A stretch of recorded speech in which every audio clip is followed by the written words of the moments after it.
Mga kabisnes naming minamahal, makikisuyo po kami. Naglalambing po kami sa inyo.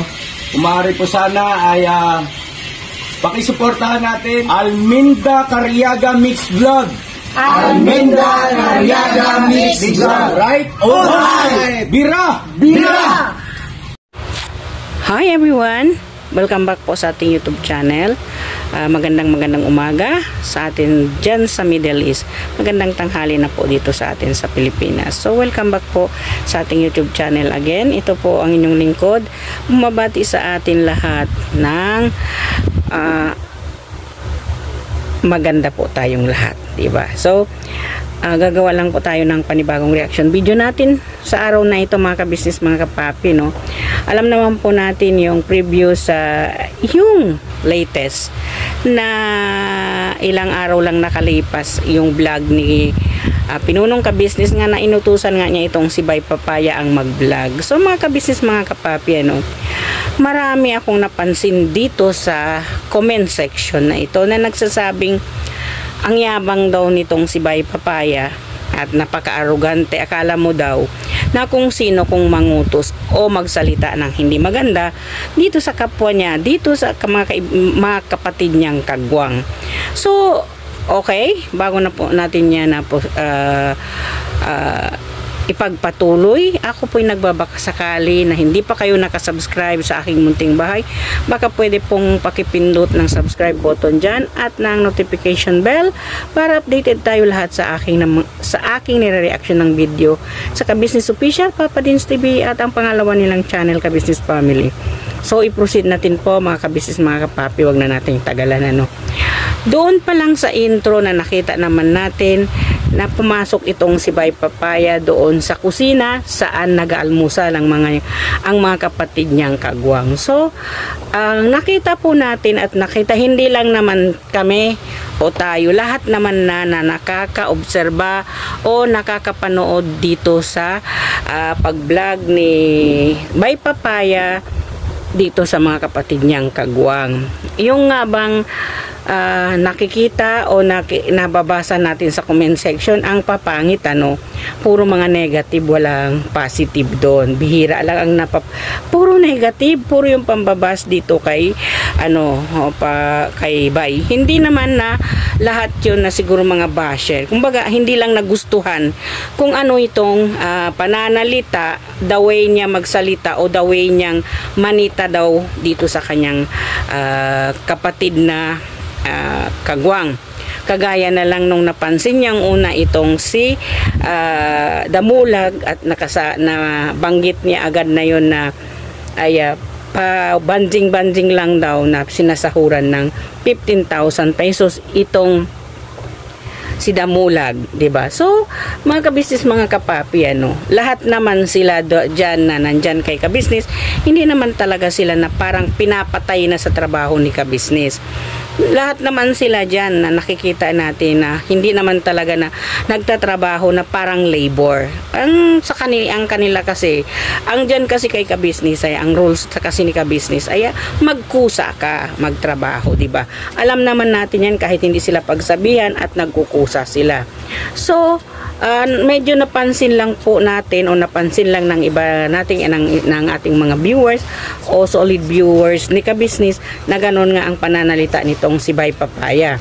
At ako mismo, nakakapansin ako, pasensya na ba yan? Medyo na, napaka-curious lang talaga ng mga sinasabi mo na para bang nagugulat ka na bigla ka na lang umentro ng hindi magagandang pananalita. Tulad na itong ng pagsita mo dito sa kay Bornok habang kumakain siya. For the pieces of advice, no, Bay, kagwang Bay, sana pinatapos mo muna itong si Bornok kumain bago mo namang kinausap at hindi yung mismo sa vlog na yun, para ba kasing ang dating sa mga viewers ni kabisnes ay nanginginsulto ka o ang feeling kasi ng mga viewers viewers ng kabisnes, viewers natin Bay Papaya, no, na para bang nagiging ikaw na ang naging pinuno at hindi na si kabisnes. Mga kabisnes, mga kapapi, kaya siguro yun nakapagsalita din yung mga viewers na yun kasi hindi naman talaga naninita itong kabisnis natin, ano. Alam naman po natin yan, noon pa man ay hindi natin naririnig itong si kabisnis maninita sa kanyang mga kagwang. Kahit sino pa, hindi yan siya naninita.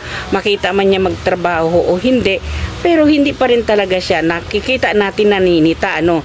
So nagulat na lang ang karamihan dito sa ginawa ni Bay. Alam ninyo po mga kabisnis, mga kapapi, ano, dito sa mga kagwang, ano, hindi naman na tinotolerate natin ang mga bashers o yung naayaw o yung namumuna lagi na sabihin natin, ano, ako sa akin lang, opinion ko, no, wala naman yatang nagbablog dyan na kagwang na hindi nakikitaan ng butas nitong mga basher, hindi ba? Karamihan naman talaga ay nakikitaan nila ng butas itong mga kagwang, no. Noon pa naman kay Intoy at nakikitaan na ng mga viewers ni ka-business ng kung the way mag-handle si Intoy kung siya'y nagbablog, na inuutosang mag-vlog ni ka-business, no. Kahit hindi naman nakikita natin si Intoy kung nagbablog siya, nananinita siya o nangungutos siya, pero mayroon pa rin talagang makikita, mayroon pa rin talagang masasabi ang ating mga viewers, no. Alam niyo kasi mga ka-business, mga kapapi, no, mga solid supporter ni ka-business, ewan ko ba, diba, wala naman talagang maganda na nagagawa ng mga ka-business family kung hindi karamihan ay napupuna nila, di ba? So siguro natural na talaga 'yon sa mga viewers na talagang mamumuna, hindi ba? Pero dito kasi sa ginawa ni Bay ay talaga namang kahit naman sino ay makakapuna talaga. The way kasi siya magsalita, kahit pabiro, panginsulto kasi, masakit na pananalita. At dito ko natanto at dito ko nakita ang kabaitan ni Bornok at lalo na itong si Bugi. Although alam po naman natin mga kabisnes, mga kapapi, itong si Kagwang Bugi ay kapatid dito ni Mrs. Kabisnes, na biological ito, no. Pero never ko nakitaan at never kong narinig magsalita ito ng masakit laban dito o sa mga kapwa niya o dito sa mga kapatid niyang kagwang, hindi ba? So dito kasi kay Bay Papaya, marami kasi siyang pananalita na hindi maganda, na hindi sang-ayon sa ating mga viewers. So beware, Bay, kung magsalita, di ba? Katulad na lang yung paninita mo dito kay Bornok, kitang-kita talaga yung paninita mo at dinig na dinig dito sa mga sinasabi mo. Kung hindi naman kayo susunod, umalis na lang kayo. So that words comes from you na nagkaroon ang mga viewers natin ng hindi magandang pangdinig o hindi magandang pang-uunawa sa words na ginamit mo. Umalis na lang kayo kung hindi kayo susunod, hindi ba? Hindi ka naman, wala ka namang karapatan na magsalita ng ganon kasi hindi nga, kumbaga, si ka-business lamang ang makapagsalita ng ganun. Although kahit naman si ka-business, hindi naman talaga niya masabi yun, di ba? Na kung hindi ka naman susunod, umalis ka na lang. Alam naman natin si ka-business na hindi naman siya nagsasalita ng ganun. Hindi natin alam kung saan nakuha yung mga salita na ito na binitiwan ni Bay dito sa mga kapatid niyang kagwang, hindi ba? Na kahit naman siguro kaming mga reactor, Bay, ayat napuna namin yung mga pananalita mo na talagang hindi sang-ayon kami hindi kami sang-ayon doon sa mga pananalita mo sa mga kapatid mong kagwang. Oo nga, ipalagay na natin kasi sinabi mo inutusan ka ni ka-business na mag-vlog. Kahit naman siguro kahit sino sa inyo ang utusan kayong mag-vlog, andun pa rin yung pagkumbaba ninyo o pang-uunawa nyo, ibinibigay nyo doon dito sa inyong mga kasamahan ninyo. Hindi man lang, hindi ipalagay na natin kahit hindi sa kapatid ninyong kagwang, sa family ka-business, ibigay ninyo pa rin yung pagpakumbaba at pag-uunawa doon. At lalong-lalo na nakita mo naman na kumakain pa, di ba? Hindi ka naman huwag ka naman feeling bossy, di ba? Para ba kasing iniisip mo dito sa iyong dito sa ni Bay Papaya sa content niya na ito, sa pagbablog niya na ito, para kasing hindi niya naisip na nayayabangan yung mga viewers sa the way ka magsalita, bay. Nayayabangan yung mga viewers sa'yo kung paano ka sumita. Kasi kahit naman siguro ikaw yung nagbablog, you have the right also na tutulong ka rin sa kanila, di ba? Hindi porket nautusan ka, wala ka na rin ginagawa, di ba?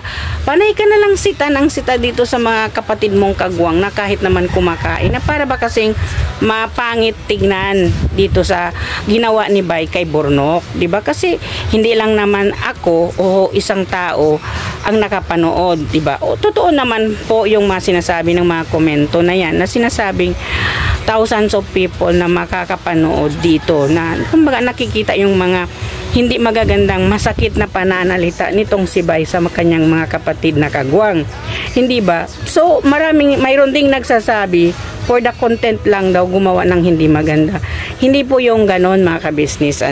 Yung nag-comment po na yun na for the content, kahit daw masakit na pananalita, as long as may ma-upload lang itong ating ka-business official, kahit daw masakit ay okay lang, kumbaga. Hindi po yung ganon. Siguro dito naman sa side ni Bay, hindi naman natin masasabi na hindi, ipalagay na natin baka hindi niya alam or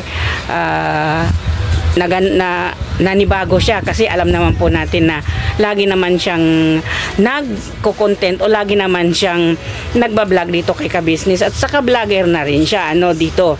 So nakikita din naman natin kung mali, kung may pagkakamali man, maling-mali talaga si Bay dito sa ginawa niyang paninita dito sa mga kagwang. Kumbaga para ba kasing nakikita ng mga viewers na para kasi ba siya na yung boss kung manita siya, hindi man lang siya gumalang dito kay Damulag, dito kay Bornok, dito kay Bong, o dito kay lalo't lalo na dito kay Bogie, na alam naman niya kapatid talaga ito ni Mrs. Ka-Business. Pero sa ganun pa man, itong si Bornok ay nagbibigay pa rin siya ng pang-uunawa, hindi pa rin siya nagalit, wala pa rin siyang sinabi.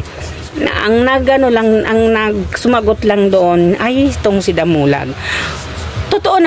Totoo naman talaga itong sagot ni Kuya Damulag, na ang sinabi ni Kuya Damulag ay ang lahat ng sinasabi ni Ka-Business susundin naman. Hindi naman talaga na hindi kami sumusunod. Sinusunod naman talaga namin lahat ang bilin o ang sinasabi ni Kuya Ka-Business, ni Sir Ka-Business, ayon dito kay Damulag. Totoo naman to talaga yon. So kumbaga mali lang talaga itong intro ni Bay na pagkasita o pananalita niya na hindi ayon sa mga viewers natin ay hindi maganda.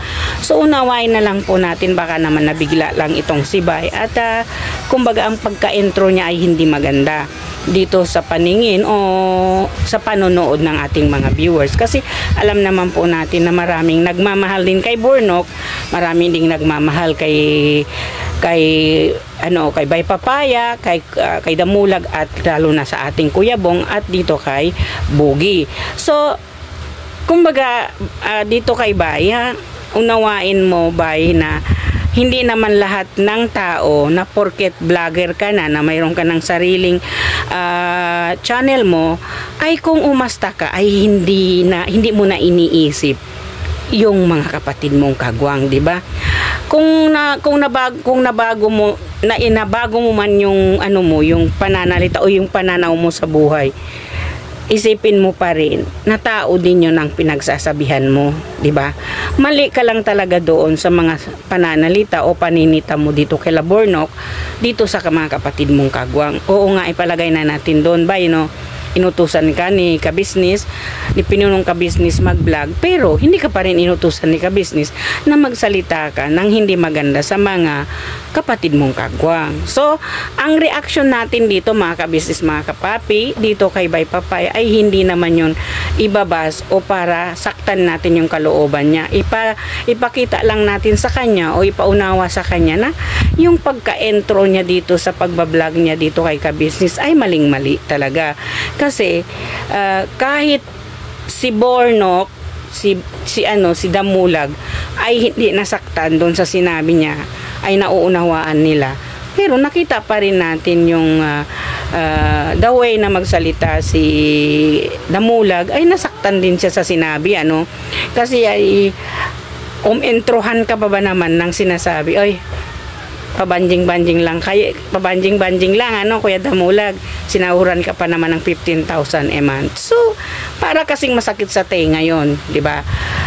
Sa bagay, no, minsan kasi may araw din kasi kahit naman sa personal vlog ni Bay Papaya, hindi pa rin niya maalis ang medyo kaunting kayabangan niya. Ako napapansin ko yon dito sa kanila ni John kung mag-vlog sila sa kanilang personal vlog, sa kanilang YouTube channel. Mayroon pa rin kaunting kayabangan ang nandoon. Kaya nga lagi kayong nasisilipan, lagi kayong napupuna dahil din sa ginagawa ninyo, hindi ba? Kahit nga mga kabisis, mga kapapi, ito baya kung mapanood mo tong reaction ko, kahit nga si Intoy, hindi naninita si Intoy, walang sinasabi si Intoy pag siya'y magbablog kung siya inuutusan, pero nasisilipan pa rin siya ng mga viewers na ginagawang katulad niyan. Mayabang na daw si Intoy kung magsalita, lagi daw si Intoy nanginginsulto dahil nga yung pabiro ni Intoy, di ba? Nasisilipan pa rin siya, pero hindi siya talagang umakting na tulad nitong si Bay Papaya. Talaga namang naprepreskohan talaga ako, kahit mismo ako na reactors ni Kabisnes, naprepreskohan ako dito sa mga kilos at galaw ni Bay Papaya na hindi niya tuloy naisip na nasasaktan na niya yung damdamin ng kanyang kapatid na kagwang.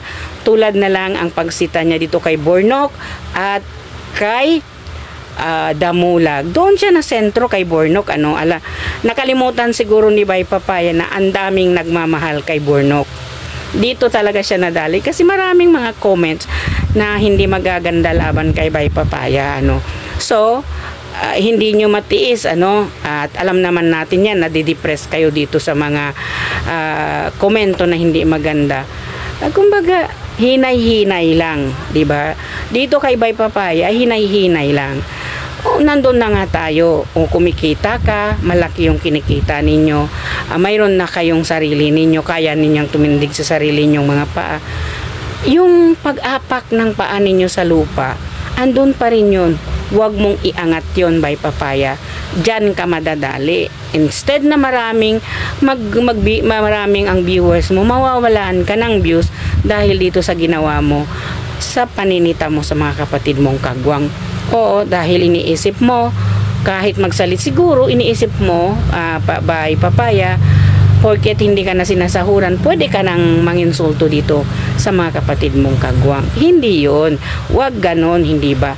Huwag mo namang pagpanalitaan sila ng hindi maganda. Alam mo namang na nakablog yun. Sa mga viewers natin, pwede naman na in private mong sabihin sa kanila, huwag mong i-vlog ang mga pananalita mong hindi maganda. Hindi ba? Siguro, yan tuloy, maiisip din ng mga tao, dahil ba si Bay Papaya ay hindi sanay, o dahil ba si Bay Papaya ay wala siyang mataas na kalidad bilang isang content creator, kaya ngayon kung nakaapak na ganon ay yumabang na, di ba? Hindi natin masisisi, Bay Papaya, hindi natin masisisi o hindi natin pwedeng i-control kung ano yung sinasabi ng mga viewers nang dahil din sa behaviors natin.